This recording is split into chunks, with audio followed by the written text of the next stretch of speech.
WBP এবং KP constable নিয়োগের কথা মাথায় রেখে প্রতিদিনের মতো আজও আমরা কিছু গুরুত্বপূর্ণ জিকে নিয়ে আলোচনা করব। আজ আমাদের 13তম ক্লাস।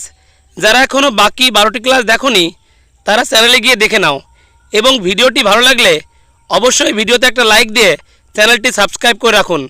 নাম্বার 1, কোন স্থানে গৌতম বুদ্ধ তার প্রথম প্রবচন দিয়েছিলেন? সঠিক উত্তর অপশান নাম্বার সি, সারনাথ। 564 খ্রিস্টপূর্বাব্দে নেপালের কপিলাবস্তুর লুম্বিনী গ্রামে গৌতম বুদ্ধ জন্ম নেন এবং কুশীনগরে তিনি মারা যান। নাম্বার 2, পৌষ্টিক নালীর অঙ্গগুলির দ্বারা নিঃসৃত কোন রস চর্বি হজমে গুরুত্বপূর্ণ ভূমিকা পালন করে? সঠিক উত্তর অপশান নাম্বার এ, অগ্ন্যাশয় রস, লালা রস। নাম্বার 3, ব্যাকটেরিয়া সালোক সংশ্লেষণে? সঠিক উত্তর অপশান নাম্বার বি, অক্সিজেন উৎপন্ন হয় না। সালোক সংশ্লেষী ব্যাকটেরিয়ার উদাহরণ হল cyanobacteria, ক্লোরোবি, proteobacteria. Number 4, Hiuen Tsang কোথায় জৈন ধর্মের প্রভাব লক্ষ্য করেন? সঠিক উত্তর অপশান নাম্বার সি, বাংলায়। হিউয়েন সাং ছিলেন বিখ্যাত চীনা পর্যটক। তিনি হর্ষবর্ধনের রাজত্বকালে ভারতে এসেছিলেন। তার রচিত বিখ্যাত গ্রন্থ হল সিইউকি। এই গ্রন্থটি ইংরেজিতে অনুবাদ করেন স্যামুয়েল বিল। নাম্বার 5, সালোক সংশ্লেষণের নির্ভুল রাসায়নিক সমীকরণদাতাদের মধ্যে একজন হলেন?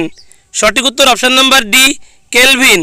নাম্বার 6, বিনা অনুমতি নিয়ে কোনো সাংসদ সর্বাধিক কতদিন পর্যন্ত সংসদে অনুপস্থিত থাকলে তার সংসদ পদ খারিজ হবে না? সঠিক উত্তর অপশান নাম্বার বি, 60 দিন।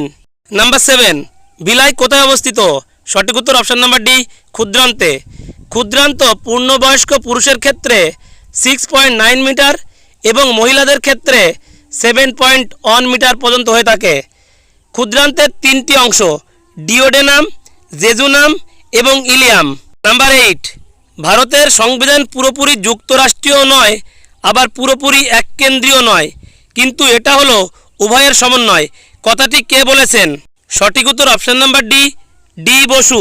ডি বসু ছিলেন ভারতীয় সংবিধানের বিশিষ্ট ব্যাখ্যাকার, বিশ্ববিখ্যাত সংবিধান বিশারদ ও বিচারপতি। তার রচিত বিখ্যাত গ্রন্থটি হল commentary on the constitution of India. Number 9, কে সবথেকে বেশিবার বাজেট পেশ করেছেন?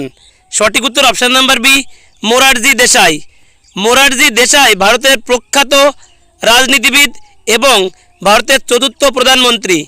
নাম্বার 10, মালভূমি অঞ্চলের ছোট ছোট পাহাড়গুলি স্থানীয় ভাষায় কী নামে পরিচিত? সঠিক উত্তর option number A, Dungri. Number 11, উষ্ণতা বৃদ্ধিতে জলীয় দ্রবণের দ্রাব্যতা হ্রাস পায় কোনটির? সঠিক উত্তর option number C, calcium hydroxide.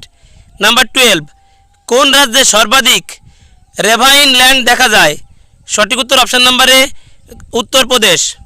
Number 13, আমাদের দেশে নিচের কোনটি বৈদেশিক মুদ্রার তহবিল রক্ষা করে? সঠিক উত্তর অপশান নাম্বার এ, আরবিআই। 1934 সালে ইয়ং হিল্টন কমিশনের সুপারিশে 1935 সালের 1 এপ্রিল আরবিআই গঠিত হয়। নাম্বার 14, বিচার বিভাগ কর্তৃক প্রণীত আইনকে কি বলা হয়? সঠিক উত্তর অপশান নাম্বার এ, কেস আইন। নাম্বার 15, পশ্চিমবঙ্গের মানব উন্নয়ন প্রতিবেদন প্রথম কবে প্রকাশিত হয়? সঠিক উত্তর অপশান নাম্বার বি, 2004 সালে। পশ্চিমবঙ্গের মানব উন্নয়নে সর্বোচ্চ স্থানে রয়েছে কলকাতা এবং সর্বনিম্ন স্থানে রয়েছে মালদা জেলা। নাম্বার 16, দশম পরিকল্পনায় বরাদ্দ অর্থ কোন ক্ষেত্রকে সর্বাধিক উৎসাহিত করেছিল? সঠিক উত্তর অপশান নাম্বার এ, শক্তি। পঞ্চবার্ষিকী পরিকল্পনা প্রথম চালু হয় 1956 সালে। নাম্বার 17, লোকসভার স্পিকার? সঠিক উত্তর অপশান নাম্বার সি, লোকসভার সাংসদের দ্বারা নির্বাচিত হন। লোকসভার স্পিকারকে শপথ বাক্য পাঠ করান প্রোটেম স্পিকার। নাম্বার 18, রাজ্য আইনসভার সদস্যগণ জনস্বার্থে কোনো গুরুত্বপূর্ণ বিষয়ে রাজ্য সরকারের দৃষ্টি আকর্ষণ করতে পারে? সঠিক উত্তর অপশান নাম্বার ডি, মুলতবি প্রস্তাবের মাধ্যমে। নাম্বার 20, 2010 সালে এসবিআইয়ের সাথে কোন ব্যাংককে যুক্ত করা হয়েছিল? সঠিক উত্তর option number B, bank of Indore. Number 20, অর্থনীতির ভাষায় স্ট্যাগফ্লেশন এর অর্থ হলো? সঠিক উত্তর অপশান নাম্বার বি, মন্দার সাথে মুদ্রাস্ফীতি।